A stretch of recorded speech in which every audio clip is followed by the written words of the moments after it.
All right. Let's see if I capture most of that. Yeah. So now you guys can see it everywhere. You're surrounded by this. This is crazy. You cannot escape the math. Okay. It's not a bad thing, though. Say again? It's not a bad thing. Sounds like a band name. I like It's it. not a bad thing, not being able to escape math. What is it? Sorry? He said it's not a bad thing. Oh, not a bad thing. Okay. Sorry. No, it's not a bad thing. Bathe in the math. All right. Who's got this first one? What's the very first thing? Let's see if it'll come back. Very first thing you want to do in almost any equation. Distributed. Yeah, whenever you got distribution, you want to do that. What's this become? Negative 3 times x. Negative 3x plus 2. Yeah, negative 3 times negative 1 is plus 3. I love it. Same thing here. So now you got everything free to move. All the parts can move. So, of course, what do you want to do next? Combine like 2. Yeah, so what's this? Negative x plus 3. Negative 4x minus 2. Yeah, negative 4x. Minus 2. Careful. Oh, shit. Wait. No, it should be minus 8 minus 6. Oh, plus 2, yeah. Yeah. You all good? And then you just pick a side for the x's, right? I always try to make my x's come out positive so nothing freaks out too much. So I want to take the numbers the other way. And then you divide. So how you guys got? Yeah. Totally? All right. Okay, not too bad. Yes? Oh, nothing.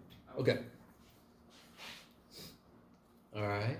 I walked around, most of you guys got the second one. What's interesting is what happens a lot. Let me show you an example. Like if I had this problem. Yeah, so you guys know what I'm talking about. If I had this problem, first off, you should go, yeah, give me a lot of that shit, Jeff. What would you do? Multiply by 5. So what if I do this and somebody says this? What have they done wrong? They gave 5x. That's wrong. What's happened that's wrong? What happens right here? They cancel, right? So that 5 should not be alive anymore. It's dead, right? So over here, several people did this in several different ways. So the first thing I saw most people do, they square. Of course, why? Get rid of the square. Because the thing I'm trying to solve for is stuck in a square root. So I want to knock that down. I want to kill it. So I want to do the opposite operation. I want to square. That square and that square root kill each other. They are both dead. So on your next thing, it's just the x plus 1. There's no square left. Kicks ass. Uh-oh, we're all going down. Oh, shit. Right? And then, of course, you just... That's right, everybody. Subtract 1. All right. And you can check it if you want to, blah, blah, blah. Is that all right? You guys see that? So be really careful. Do not cross through things unless the operations are opposite. Correct? So, for example, if I had x plus y over x, can you just cancel that and make it y? No. Why not? Because x plus y is a single term. All right, sort of, not really.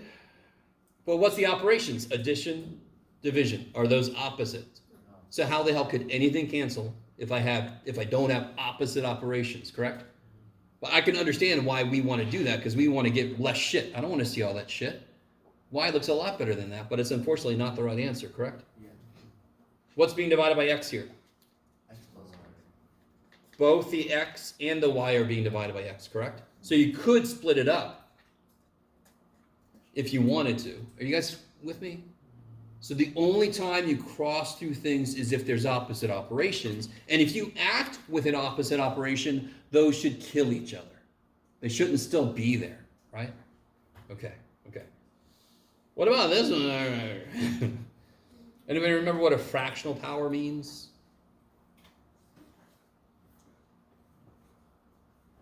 Anybody else?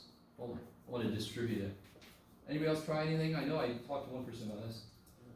Yeah? Would it be like taking the cube root? Yes, good. So, what's the cube root of 8? 2. 2. Why? Because 2 times 2 times 2. So a cube root is cutting something in thirds multiplicatively, correct? So 8 to the 1/3 power means, what's a power based on? What operation is a power based on? What is 7 squared? 40. Multiply by It's based on multiplication. So 8 to the 1/3 means 1/3 of 8 multiplicatively. If I break 8 up into 3 parts, that's 2 times 2 times 2, correct? Okay. Now, if I take 1/3 of 6, that's 1/3 of 6 additively, right? What is 1/3 of 6? 2. Why? Because 2 plus 2 plus 2 is 6. So 1/3 of 6, based on addition, is 2. You guys all with me? That's why I wish we had never invented radical notation. Because fractional powers already mean them. So the beautiful thing about a fractional power is, on plants, where are the roots normally? On the bottom, right? I always have a botanist somewhere and they're like, actually, potatoes are the root. Most plants, look at me, I'm a math teacher, making fun of somebody else being a nerd. Most plants, so when I see a fractional power, the bottom number is the root, the top number is the power. This is power, right? I'm sorry, go ahead. Could you see it as like Yes. as 2/3? Like you could see it as the second number needed for like a cube. So like, Sort. 'cause if you get 16, it'd be you take 8 times 8, that makes it 16. That makes it the second number. That you multiply it times 8 again, or you multiply it again to get 64. No, 8's no good. 8 would be the square root of 64. No, I'm saying it's like the second number, not like 8 would be the first number. That goes Watch this. I want to see if this is sort of like what you're thinking about. You ready? One way to do this, what is cut 64 into 3 parts multiplicatively, right? 4 times 4 times 4. I want 2 out of 3 of those, yes? Yeah. Answer 16, done. 2/3 of it. Now watch, here's a more computational way to do it. What's the root? 3. Cube root of 64 and the power is squared, yes? Yeah. What's the cube root of 64? 4. Squared? Same stupid answer, yes? 2 different ways to get the same answer, correct? You guys with me? Yeah. Totally. It's kind of cool. It's kind of cool when you start to realize a fraction in a place that talks about multiplication means think about it multiplicatively. Don't break it up into 3 parts additively, break it up into 3 parts multiplicatively, because that's exponents are based on multiplication. Are you guys semi with? You never have to do this way if you don't like it. You never have to do this way if you don't like it, but you should be able to do it both ways and pick the one you like better. Is that cool with everybody? Or, understood. Okay. What's the main idea of this one? Which is actually true all the time, but this one's really in your face. Parentheses is square. Yeah, so it's the order operations. What are the order operations? Parentheses. What's the saying? Please excuse my dumb ass son? Yes. Or one of my classes came up with this. Please excuse my deficient algebra skills. Right? They came up with that. Or of course, zero too. Here's the problem. I have seen professors that I have desperately said, please stop teaching, that actually teach multiplication before division. That is bullshit. So much bullshit. Let me blow your mind a little bit.